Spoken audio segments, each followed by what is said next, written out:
ആബാ പിതാവാ നമ്മുടെ ദൈവം മോശയ്ക്കു നൽകിയ കൽപ്പനകൾ കൽപ്പന 10 ഉണ്ടല്ലോ കൂട്ടരെ, സ്വർഗം പ്രാപിക്കാനനുസരിച്ചിടാം, സ്വർഗം പ്രാപിക്കാനനുസരിച്ചിടാം.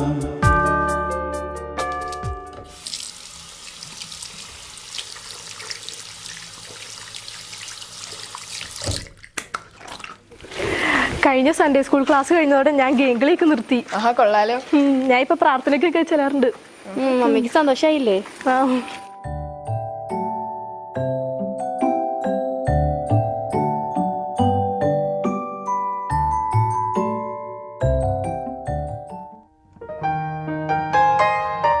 ഞാൻ എപ്പോഴാ നിങ്ങൾക്ക് വിശ്വാസത്തെ കുറിച്ച് ക്ലാസ് എടുത്തത്?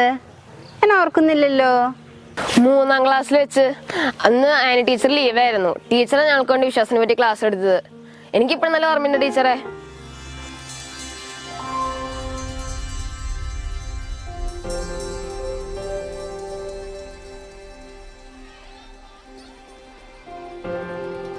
ഇന്ന് നമ്മൾ വിശ്വാസത്തെ കുറിച്ചാണ് പഠിക്കാൻ പോകുന്നത്.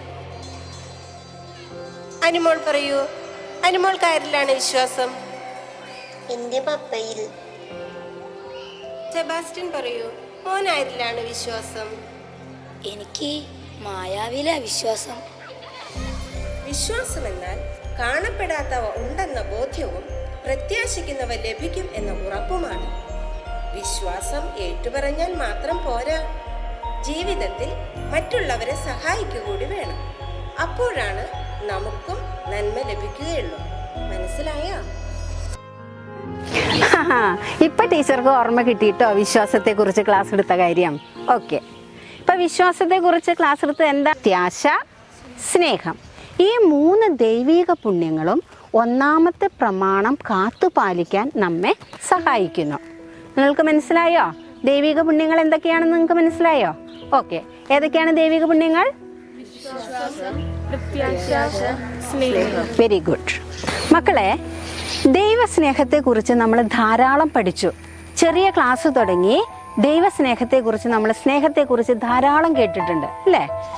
ദൈവം സ്നേഹമാകുന്നു, പരസ്പരം സ്നേഹിക്കണം, ദൈവത്തെ സ്നേഹിക്കണം, നമ്മെപ്പോലെ തന്നെ മറ്റുള്ളവരെയും സ്നേഹിക്കണം എന്നൊക്കെ ഒത്തിരി കാര്യങ്ങൾ നമ്മൾ 1ാം ക്ലാസ് തുടങ്ങി പഠിക്കുന്നുണ്ട് അല്ലേ? ടീച്ചർ നിങ്ങൾക്കൊരു ആക്ടിവിറ്റി തരാണ്. എന്തൊക്കെ കാര്യങ്ങളാണ് നിങ്ങൾക്ക് സ്നേഹത്തെക്കുറിച്ച് പറയാൻ സാധിക്കുന്നത് അല്ലെങ്കിൽ ചെയ്യാൻ സാധിക്കുന്നത്? അത് ബൈബിൾ വാചകങ്ങളാകാം, സംഭവങ്ങളാകാം, എന്തെങ്കിലുമൊക്കെ ആകാം. അത് നമുക്ക് ടീച്ചർ നിങ്ങൾക്കൊരു ആക്ടിവിറ്റി ആയിട്ട് തരുന്നു. നിങ്ങൾക്കത് ചെയ്യാൻ സാധിക്കുമോ?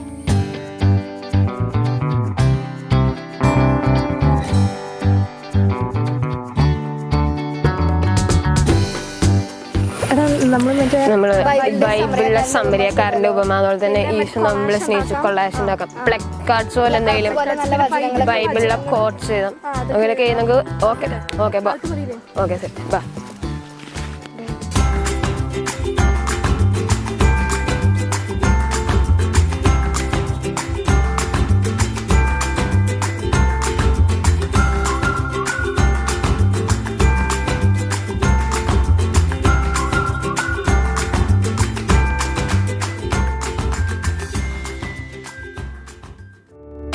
അടുത്തതായിട്ട് നമ്മൾ പഠിക്കാൻ പോകുന്നത് വിശുദ്ധരോടുള്ള വണക്കം.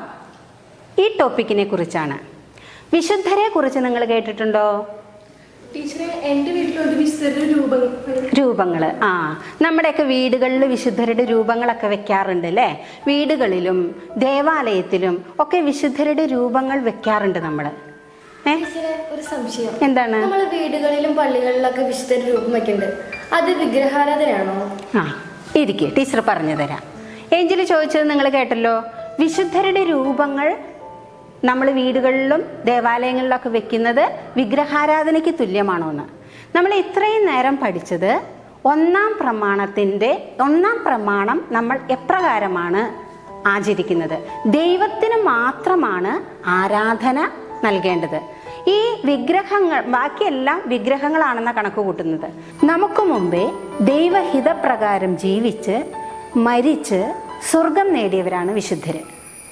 അവരുടെ ജീവിത മാതൃക അനുകരിക്കുന്നതിനും അടുത്ത തലമുറയിലേക്ക് അവരുടെ ജീവിത മാതൃകകളും അതേപോലെ അവരെക്കുറിച്ചുള്ള ഓർമ്മകൾ ഉണർത്തുന്നതിനും ഈ ചിത്രങ്ങളും രൂപങ്ങളും സഹായിക്കും. ഇതിനെല്ലാം വേണ്ടിയാണ് ഈ വിശുദ്ധരുടെ രൂപങ്ങളും പടങ്ങളും ഒക്കെ നമ്മൾ വീടുകളിലും ദേവാലയത്തിലും ഒക്കെ സൂക്ഷിക്കുന്നതും അവരുടെ പേരിൽ തിരുനാളുകൾ നടത്തുന്നതും.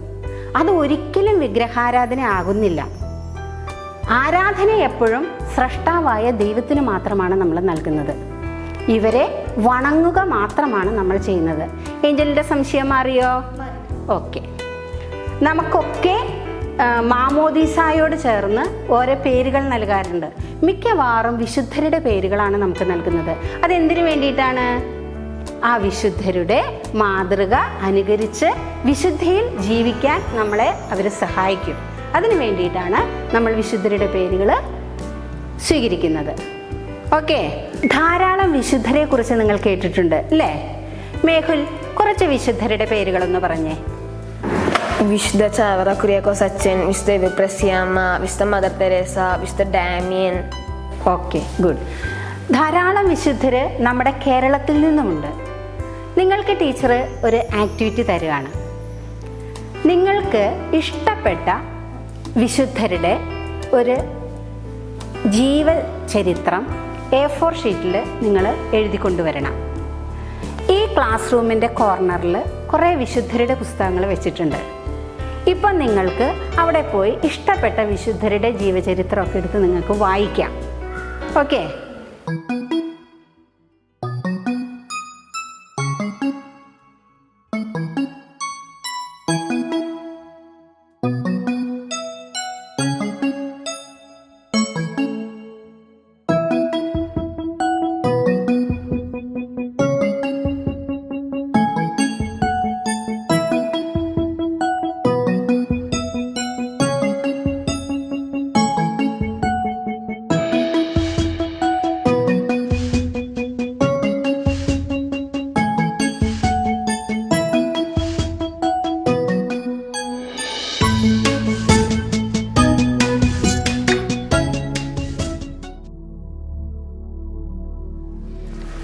മക്കളെ, എന്താണ് ഈ പാഠഭാഗത്ത് നിന്ന് നാം സ്വായത്തമാക്കേണ്ട കാര്യങ്ങൾ?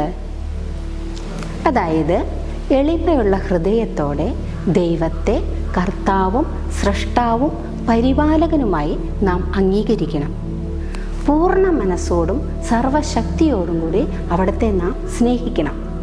അതുപോലെ തന്നെ നമ്മുടെ ജീവിതത്തിൽ ഉടനീളം ദൈവപരിപാലനയിൽ ആശ്രയിച്ച് നാം മുന്നേറണം.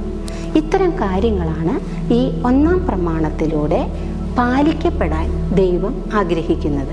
നിങ്ങൾക്ക് മനസ്സിലായോ?